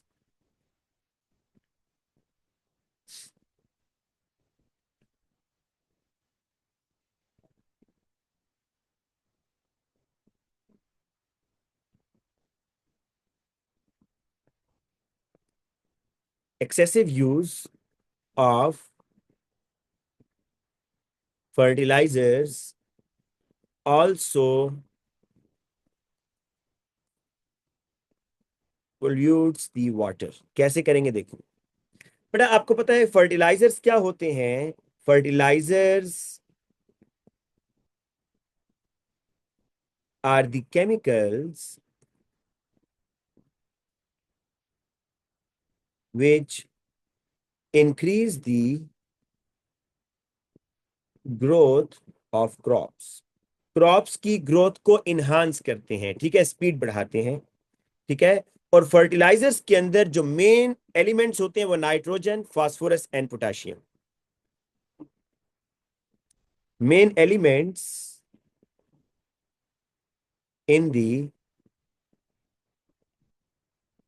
fertilisers are nitrogen, phosphorus and potassium, NPK.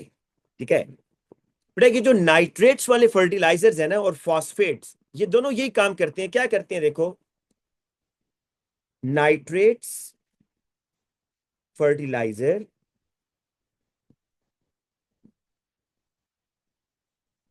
Are water soluble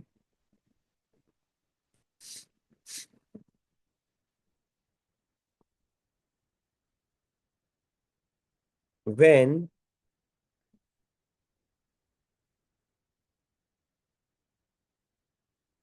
these fertilizers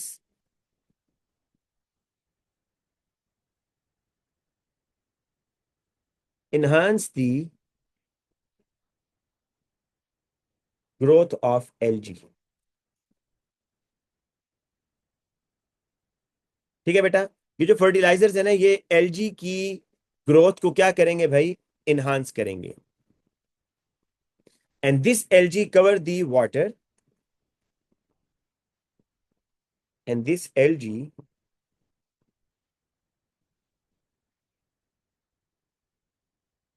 cover the water surface like a carpet। फिर बेटा क्या होता है कि when these algae die,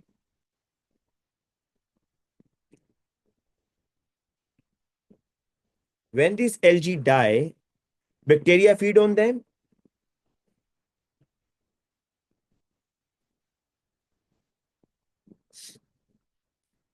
At the same time using up the dissolved oxygen,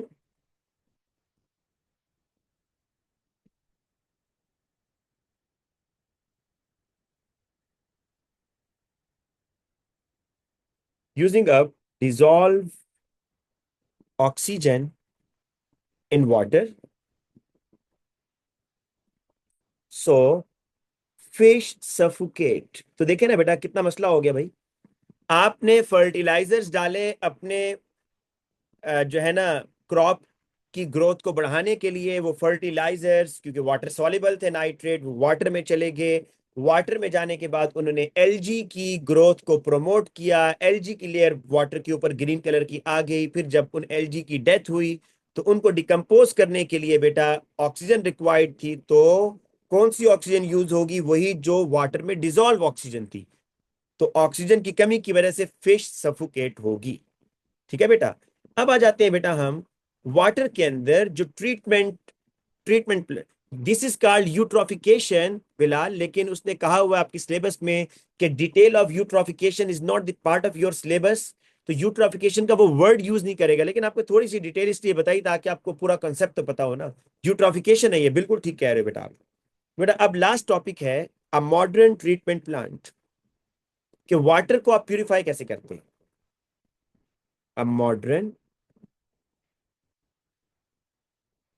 treatment plant.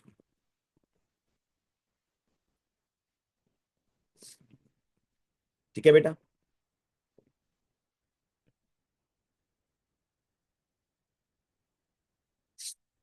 बेटा इसके अंदर मैंने उस दिन आपको डायग्राम भी दिखाई थी, इसके आप देख के बहुत डर गए थे, लिहाजा मैं आज वो डायग्राम नहीं दिखाऊंगा, मैं सिर्फ स्टेप लिखूंगा। पहला स्टेप लिखें जी सेडिमेंटेशन। हालांकि वो बड़ा जबरदस्त सी डायग्राम आपकी बुक की थी, इसमें उसने कोगुलेशन और ये सब चीजें बताई थी, लेकिन चलें। पहला स्टेप बेटा होता है sedimentation. It is the process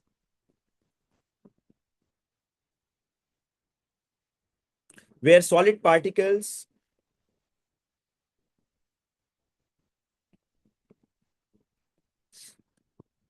like sand or soil settled out due to gravity, forming a layer of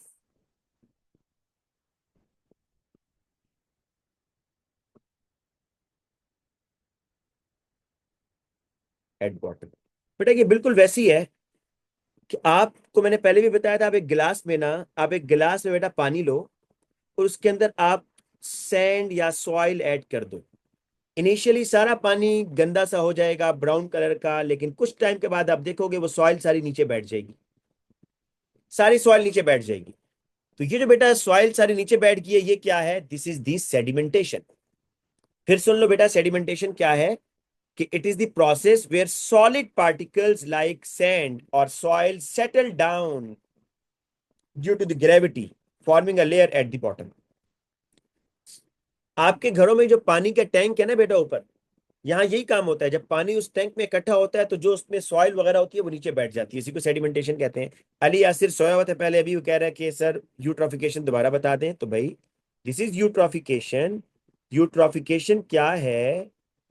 कि जब आप फर्टिलाइजर्स वाटर बॉडीज के करीब यूज करते हैं, मतलब कहीं पर लेक है और साथ ही आपकी वहां पर जगह है, वहां पे आपने फर्टिलाइजर्स डाल दिए, तो जो नाइट्रेट फर्टिलाइजर हैं वो बेटा वाटर के थ्रू वाटर बॉडीज में जाएंगे। और नाइट्रेट्स में ये क्वालिटी है कि ये एलजी स्मॉल प्लांट्स होते हैं, तो एलजी की ग्रोथ को प्रमोट करेंगे।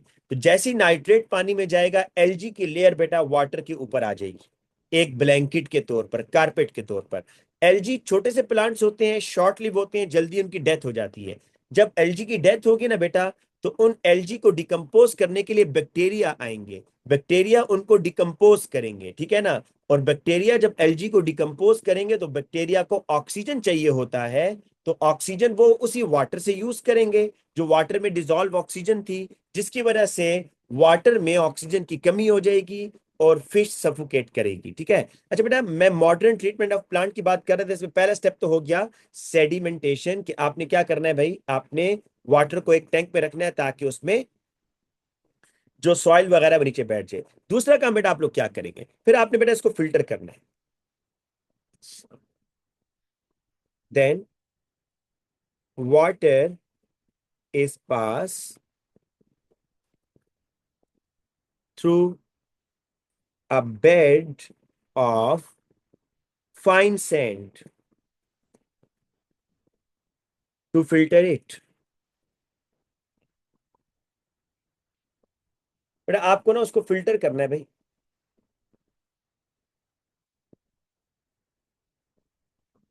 मैं कोशिश करता हूँ डायग्राम दिखा दूं।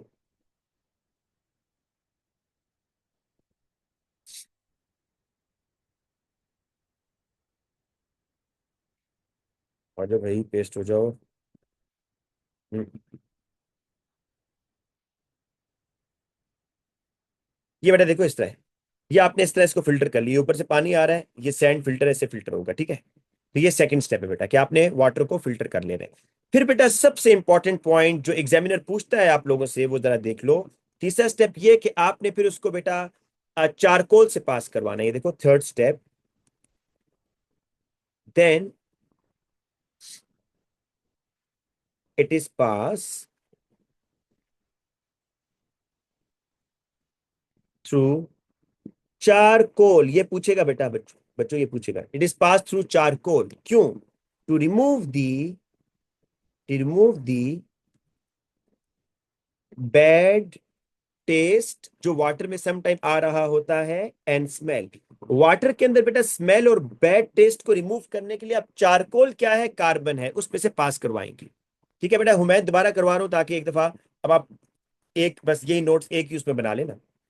और बेटा चौथा स्टेप ये होगा, फिर आपने ये करना है कि चारकोल का मकसद समझ आ गया ना, क्योंकि बाज दफा ना वाटर के अंदर आपने देखा वो ग्रीन कलर की एलजी भी आ रही होती है, उसकी स्मेल भी होती है, तो उसका टेस्ट भी आ रहा होता है, तो उसको खत्म करने के लिए चारकोल से पास करवाएंगे। और लास्ट आप बेटा याद रखें, जो एग्जामिनर पूछता है कि chlorine is added to kill the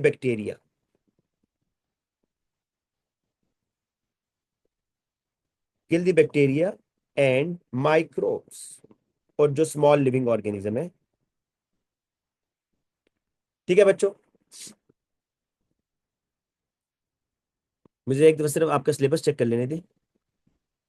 beautification हो गया, सेडिमेंटेशन हो गया, क्लोरीनेशन, कार्बन हो गया। बेटा चारकोल को कार्बन भी कहते हैं, ठीक है, परेशान ना हो जाइएगा। फॉस्फेट और नाइट्रेट का एक ही रोल है, दोनों प्लांट्स की ग्रोथ को इनहांस करते हैं।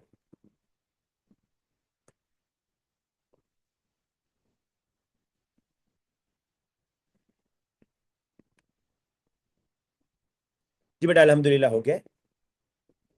बेटा अब आपका इन्वायरमेंटल केमिस्ट्री खत्म हो गया है, ठीक है। अब मंडे वाली मैं आपको मॉक कल सेंड कर दूंगा इंशाल्लाह। इस दफा वो जो मार्क्स की में प्रॉब्लम आप कह रहे थे, इंशाल्लाह नहीं आएगा बेटा। मैं जो है ना उसको खुद देखूंगा पहले। और दूसरी बात ये है कि पेपर मैं आपको सेंड कर देता हूँ, वीकेंड वाला पेपर भी सेंड करता हूँ जो आपने खुद करना होगा, बल्कि चलें वीकेंड पे तो मॉक सेंड कर रहा हूँ। मंडे को जो हम पेपर सेंड करेंगे वो भी आपको अभी सेंड कर दूंगा व्हाट्सएप ग्रुप पर, ताकि आप उसको भी करके रखें, ठीक है बच्चों।